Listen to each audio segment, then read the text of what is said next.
Forget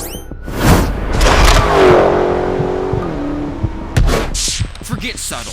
The Dodge Charger SRT Hellcat is what happens when engineers stop caring about balance and start chasing chaos. Full dose, a supercharger whining like a banshee, and enough power to outrun your common sense. This isn't just a fast sedan, it's a full-blown middle finger to the refinement. Launched in 2015, the Charger Hellcat didn't just shake up the muscle car world, it redefined what a family sedan could get away with. Good morning, ladies and gentlemen. My name is Micah. Welcome to RevLife. Today we're talking about the SRT Hellcat. Let's get into it. Now, Dodge has always offered large and heavy and long and thick, potent, powerful performance sedans, but the real game changer came in 2015 when Dodge released their Charger SRT Hellcat line. Unveiled in August of 2014 at the Detroit Woodward's Dream Cruise, it immediately became the world's most powerful production sedan. And with the roots tracing back to the classic 1960s Chargers, this modern iteration was a bold statement. Come on in, enjoy some high-performance horsepower, seating for 5, and an attitude that demands attention. Now, I know what you're thinking already. Okay, these cars get a terrible rep. People buy them, they spin them inside of intersections, they do dumb stuff, run from the cops, but you can't hate the car for it, all right? Don't hate the game, hate the player,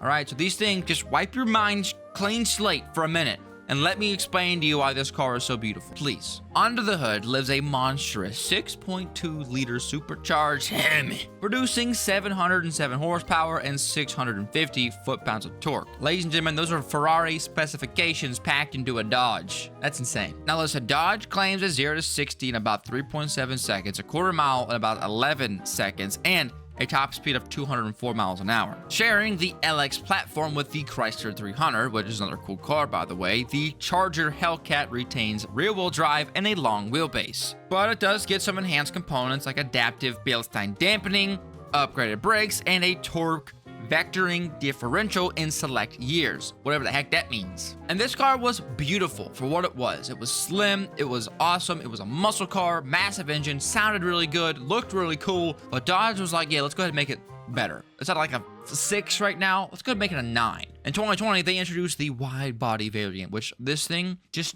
talking about it makes my mouth water. Like I said, the wide-body variant, introduced in 2020, widened the fenders to fit 305mm tires on 11-inch wheels, improving grip and cornering confidence.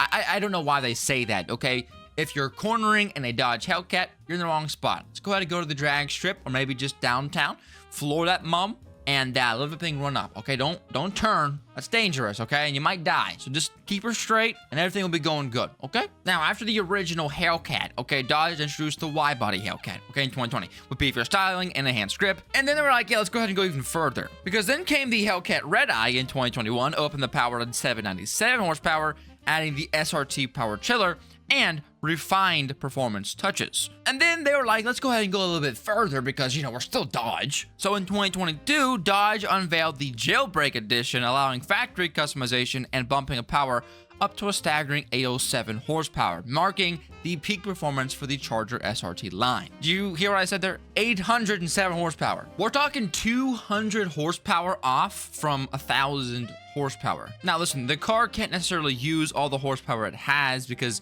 there's just no way to grip 807 horsepower when you weigh that much. But the thing is, it's still impressive nonetheless to be that close to 4 digits of horsepower. 4. Now from the outside, the Hellcat looks menacing. Wide hood scoops, aggressive styling and quad exhaust.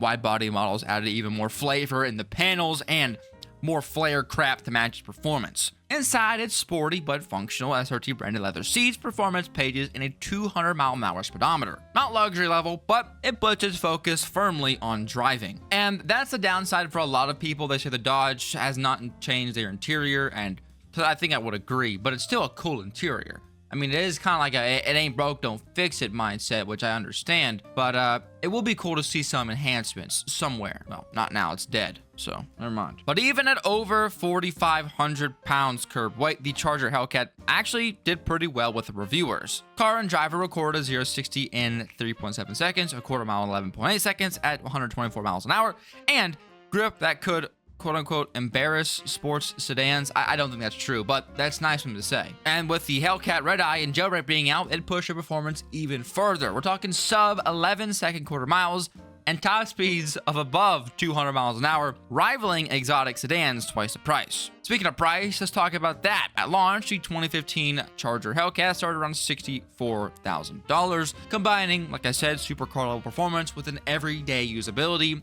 5-seat convenience, and 10 miles to the gallon. 8? What is it? Let me know in the comment section below. But let's talk about something else. Its impact. The Dodge Charger SRT Hellcat permanently altered what it meant for a performance sedan, harnessing outrageous power in a practical sedan form factor. Listen, ladies and gentlemen, the Dodge SRT Charger isn't subtle. It's bulky. It's loud. It doesn't make any sense. But to me, as a buyer, I don't want to buy something that's going to cut its power so that I feel good about my gas mileage. I want to laugh at the number I can get it down to.